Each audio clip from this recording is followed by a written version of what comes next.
Hey guys, Josh Weidman here with A Lazy Landlord Reboot, episode number 3. In today's video, I want to talk to you real briefly about turnkey investing, and specifically what is a turnkey investment, what the term means, and how it's applied across the board. Now, I get emails all the time from investors and agents that are trying to move some properties, and one of the things that I see a lot is the word turnkey bantered around.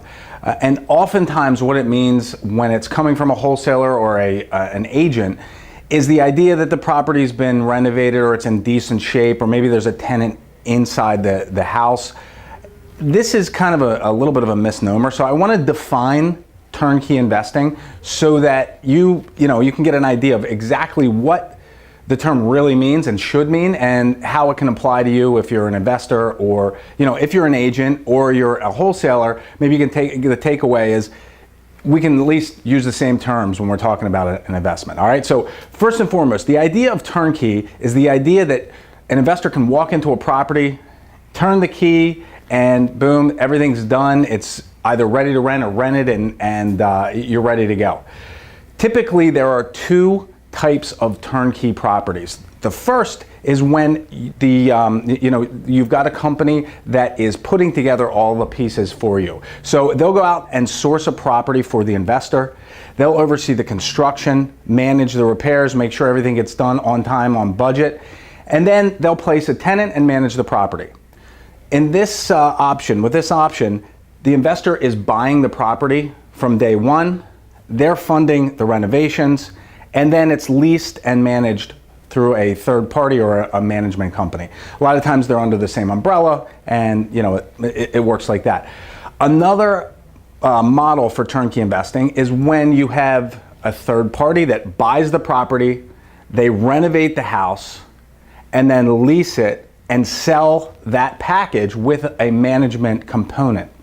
The major difference between the two different options, actually there's two major differences. One is the cost, because typically when you've got a company that's sourcing the properties and the end investor is buying them directly, they're able to build some equity into the price.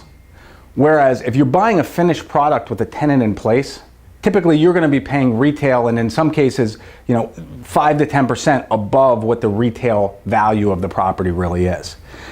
The other difference is really some risk. I mean, let's be honest. If you're buying a property before it's been renovated, there's some risk there. So you want to make sure that you're dealing with a company that has a good track record, company that is going to provide a quality renovation and has a track record of doing so, and also that they're going to be able to complete the project on time and on budget.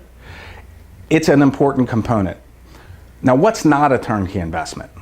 What's not a turnkey investment is a property that perhaps is coming from an agent, wholesaler, or maybe you're negotiating directly with a seller, and you're getting a product that, hey, it was renovated 3 years ago or 10 years ago or 12 years ago. There's a tenant in place. It'll cash flow on day one. You don't really know what you're getting with that product. With a traditional turnkey provider, oftentimes they're going to offer you some kind of warranties on the renovations that are done. Oftentimes they're going to give you some kind of guarantees as far as the rents and the tenants and things like that. So, if you're looking for a turnkey investment, you want to keep all of these things in mind. The bottom line when you're looking at this turnkey is that these type of investments are best utilized by people that are looking to invest in real estate, but they may not have the knowledge or the background or the education in how a transaction works, what a good investment looks like, or better yet, maybe they just don't have the time. That is, I find that to be a really key factor that, hey, look, if you're making good money in what you're investing in, or in your current job, you may not have the time between your family and your work and your friends and leisure time that you want to invest into a rental property. In that case, a turnkey investment would be ideal. So that's it for today's video. Thanks so much for joining me. I'll see you again in a couple days here, but until I do, I want to wish you the best of luck in your real estate investing. Thanks so much. Have a great day.